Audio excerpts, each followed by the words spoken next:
Hello my friends, good morning, have a good day. Radhe Radhe. दोस्तों, क्या आप लोगों को पता है कि इंडिया के अंदर एनसीआरबी की रिपोर्ट के according 86 rape case in a day on an average record है। एक दिन के अंदर 86 रेप केस हो रहे हैं, जो हम लोगों को पता भी नहीं रहता कि क्या चल रहा है। इतना निंदनीय कृत्य, और जिसकी जितनी ज़्यादा निंदा करी जाए वो बहुत बहुत कम होगी। लेकिन हम लोग क्या कर रहे हैं इसके लिए? हमारा कोई ड्यूटी है एज एन इंडियन, एक इंसान होने के नाते हम लोगों का कोई फ़र्ज़ है कि हम इसको रोक पाएँ।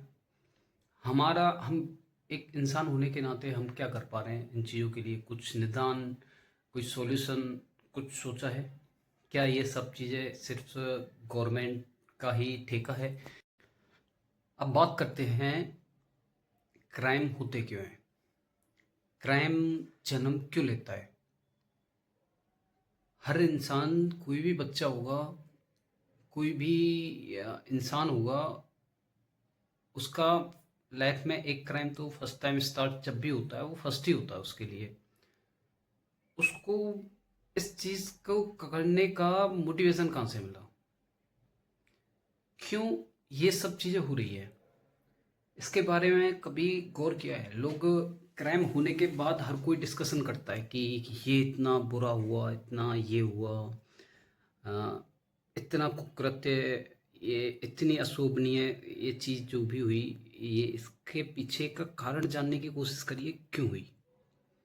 ये कोई नहीं करता कि ऐसा हमारा जो समाज है वो क्यों हुआ। हमारे समाज में ऐसी क्या चीज़ें हो रही हैं जो इन चीज़ों, लोगों की मानसिकता को इस हद तक कर देती है कि क्राइम के बाद का क्रिटिसिज्म हर कोई करना जानता है। उसको बहुत अच्छे से एक्सप्लेनर मिल जाएंगे आपको। न्यूज़ चैनल्स वाले भी बिफोर आफ्टर द क्राइम उसको बहुत अच्छे से कवरेज करेंगे, अब करते हैं, ये अपने इंडिया में है। बट क्राइम के पीछे की इतना कुकृत्य करने की उसके अंदर करेज कैसे आया? उसकी मानसिकता किस लेवल की रही कि वो उसने एक पर्टिकुलर क्राइम को उसने किया, राइट? हमें बात करनी है क्राइम करने से पहले कि उसकी मानसिकता क्या रही। जो भी एक आरोपी है जिसने ये जो कुकृत्य किया, उसकी क्राइम से पहले की मानसिकता क्या रही, वो ऐसा बना क्यों, उसकी मेंटेलिटी ऐसी क्यों रही? तो गाइस, मेरा जो मानना है वो यही है कि हमारा जो समाज है, जिस समाज में हम लोग रह रहे हैं, वो समाज ही इस तरह से बन चुका है धीरे धीरे करके कि उससे लोगों की जो मानसिकता है वो बहुत सिकुड़ के बहुत नीच मानसिकता होती जा रही है। हम उन चीज़ों को अप्रिशिएट करने लगे हैं जो हमारी कल्चर में है ही नहीं एक्चुअल में। आप देखोगे कि आपके जो फीड्स होते हैं, आपकी जो सोशल मीडिया की जो आप रील्स वगैरह, जो एक क्रेज चल रहा है, किसी भी एक अच्छी रील्स जो हमें मोटिवेट करेगी या कुछ भी करेगी, हम उस पर अपना टाइम स्पेंड, अपना वॉच टाइम जीरो रखते हैं। उधर आ भी गई तो बाई मिस्टेक बहुत फास्ट उसको स्क्रॉल करेंगे, और उधर सेकंड एंड पे अगर कोई रील, अगर कोई भी एक क्लिप कुछ ऐसी आ गई जो हमारी मानसिकता को सिकोड़ के रख दे, वो मानसिक उसको हम बहुत अच्छे से देखते हैं, लोगों के साथ शेयर भी करते हैं कि वाह यार क्या दिख गया हमें आज। ये छोटी छोटी चीज़ों से मिलके ना, इंसान की जो मानसिकता जो रहती है वो पूरी बिखर के ख़त्म हो जाती है। वो ये फिर धीरे धीरे धीरे धीरे यही चीज़ जो रहती है वो क्राइम का रूप ले लेती है। सो गाइज, हम लोगों को क्या करना है? हम लोगों को अपने आसपास के सराउंडिंग्स को नीट एंड क्लीन रखना है, by mental health, by physical health, and also by spiritual health. So अगर हर बंदे के अंदर ये चीज़ें रहेंगी, वो मेंटली प्रिपेयर रहेगा किसी भी प्रॉब्लम्स को फेस करने के लिए, वो हेल्थ ही रहेगा, किसी भी जो भी लाइफ के अंदर किसी भी तरह की कोई प्रॉब्लम रहेगी, और वो स्पिरिचुअल रहेगा। स्पिरिचुअल इन द सेंस कि वो थोड़ा मतलब चीज़ों को समझेगा, आइडियल केसेस को मानेगा कि अपन को भी हैव टू बी पेशेंस, हमें पेशेंस रखना पड़ेगा। और हम लोगों को थोड़ा सही चीज़ें सही टाइम पे होती हैं उसका वेट करना पड़ेगा, और अच्छे बुरे का आकलन करते हुए हमें अपने वक्त को निकालना पड़ेगा, जिससे कि हम इस सब चीज़ों को अगर अपनी लाइफ में अप्लाई करें तो इंसान के अंदर इतनी पावर, इतनी स्ट्रेंथ आ जाएगी कि हर वो एक चीज़ से वो ईजिली निकल सकता है। उस चीज़ से बाहर निकलने का, उस प्रॉब्लम से बाहर निकलने का कोई भी गलत रास्ता नहीं चुनेगा। तो हमें अपने आसपास के लोगों को, अपने छोटों को, अपने बड़ों को, अपने दोस्तों को, अपने छोटे भाई बहन सबको एक अच्छे ख़यालात, अच्छे बातों के लिए उनको प्रेरित करना है, जिससे वो किसी भी गलत रास्ते पर नहीं जाएं, कोई भी किसी भी तरह का क्राइम नहीं हो। और ये मानता हूँ ये रास्ता बहुत ही ज़्यादा कठिन है। मतलब लोगों को इतनी आसानी से समझाना, उनको कन्विंस करना किसी भी चीज़ के लिए, मतलब it's not so easy. But अगर हम लोग ट्राई करेंगे, हम सब मिलके ट्राई करेंगे तो चीज़ें बहुत बहुत सही हो जाएंगी, और हमारी आने वाली जनरेशन का जो फ्यूचर है वो सेफ़ रहेगा, हर कोई सेफ़ रहेगा, क्राइम कम से कम होंगे। हमारी यही कोशिश है, और यही मैं एक मुहिम लगा लेके चल रहा हूँ कि मतलब हर बच्चे की, हर किसी की सोच अच्छी हो। जैसे बोलते हैं ना कि प्राणियों में सद्भावना हो, जगत का कल्याण हो। हमें एक दूसरे के प्रति ना तो जेलसी रखनी है, जो अच्छा कर रहा है दैट्स गुड, वो उसके लिए अच्छा है, उसने कुछ अच्छे काम किए होंगे, उसने मेहनत करी होगी, उसको मिला है। हमें उसके लिए अपने को जेलस नहीं रखना है। हमें नहीं मिल पा रहा, या तो हम लोग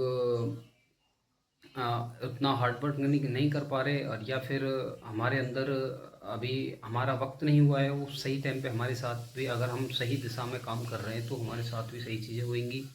we have to be waited. So guys, please keep sharing my thoughts. That's why हम लोग मिल के एक दूसरे का कुछ काम आ सकें, कुछ अच्छा कर सकें, किसी को गलत रास्ते पे जाने से रोक सकें। ये मेरा एक मोटिव है, और मिलके प्रयास करेंगे तो सब अच्छा हो जाएगा। हमें गलत चीज़ों को बढ़ावा नहीं देना है। Keep that thing in your mind always. चाहे हम मस्ती मजाक कर रहे हो, चाहे हम एक महफिल में बैठे हो, चाहे हम चार लोग इकट्ठा बैठे हो, कोई भी किसी भी तरह के नेगेटिव थॉट्स, किसी भी तरह के कोई बोलता है तो हमें उस चीज़ को अप्रिसिएट बिल्कुल भी नहीं करना है, क्योंकि वो नेगेटिव थॉट्स हम लोग ही बनाते हैं, और हम लोगों से मिलकर ही एक समाज बनता है। वो नेगेटिव थॉट्स कब हमारे एक्शन में कन्वर्ट हो जाएंगे हम लोगों को पता भी नहीं लगेगा। वो नेगेटिव थॉट्स, नेगेटिव मेंटलिटी, मानसिकता, ये जो है, ये एक ना एक दिन इस समाज को खा जाएगी। हमें इस चीज़ को रोकना पड़ेगा। We have to stop this ridiculous things. समझो आप बात को, आने वाली जनरेशन कहाँ से कहाँ जा रही है। हमने चीज़ों को बहुत छोटे से बहुत बड़ा होता हुआ देखा है, और अब चीज़ें कितनी बैड से वर्स्ट की तरफ जा रही हैं, आप अंदाज़ा नहीं लगा सकते। एजुकेशन ज़ीरो हो चुकी है। एजुकेशन मतलब ये जो सोशल मीडिया प्लेटफॉर्म्स आए हैं, इन पे लोगों को पता नहीं क्या मिल रहा है कि जैसे ये ही एक लाइफ है, इसके अलावा कोई लाइफ नहीं है, इसके अलावा कोई फैमिली नहीं है, इसके अलावा कोई अपना दोस्त नहीं है जिसके साथ हम बैठ सकें। पहले एक टाइम होता था जब सब लोग प्यार प्रेम से इतने अच्छे से रह रहे होते थे, साथ में बैठते थे, बातें करते थे। आज किसी को किसी की ज़रूरत नहीं है, लिटरली ज़रूरत नहीं है। एक बंदे के पास एक फ़ोन रहे, उसका डेटा रिचार्ज रहे, और मोबाइल चार्ज रहे, दैट्स इनफ फॉर हिम। खाने बगैर चलेगा बट इसके बगैर नहीं चलेगा। फिर इनका रिजल्ट क्या होता है, वो चीज़ें हम अपने कहीं ना कहीं अपने फ्यूचर को स्पॉइल कर रहे होते हैं। फिर वो जब चीज़ें बैड कंडीशन पे जाती है, क्योंकि आप अगर इन्हीं चीज़ों में उलझे रहोगे, you are responsible for your bad future. आप अपना अच्छा फ्यूचर, अपना सेफ फ्यूचर रख ही नहीं सकते। फिर हम कोई ना कोई गलत कदम, डिप्रेशन में आएंगे, स्ट्रेस होएगा, फिर हम कोई ना कोई गलत कदम उठाएंगे, और वो ही क्राइम होएगा। ये इसका अंजाम है। That's the final result. अभी लोगों को पता नहीं है, कुछ चीज़ें होती रही हैं, कंटिन्यू हो रही हैं। इनको रोकने की ज़रूरत है, हम सब मिलके ही रोक सकते हैं। So guys, keep sharing. अपने ख्याल भी आप मेरे साथ शेयर कर सकते हो। मैं अपने विचार आप लोगों के सामने रख रहा हूँ, किसी को समझ आए अच्छी बात है। मैं इतना तगड़ा ज्ञानी नहीं हूँ, इतना कुछ भी नहीं हूँ, बस मेरा ये सोच है कि मेरे आसपास के लोग सही, सेफ, सुरक्षित, अच्छे रहें। हम अपने आसपास को सही कर लेंगे, अपना समाज सही होगा। धीरे धीरे धीरे धीरे करके हम पूरे देश की सोच को बदल सकते हैं। वो कोई बड़ा टास्क नहीं है।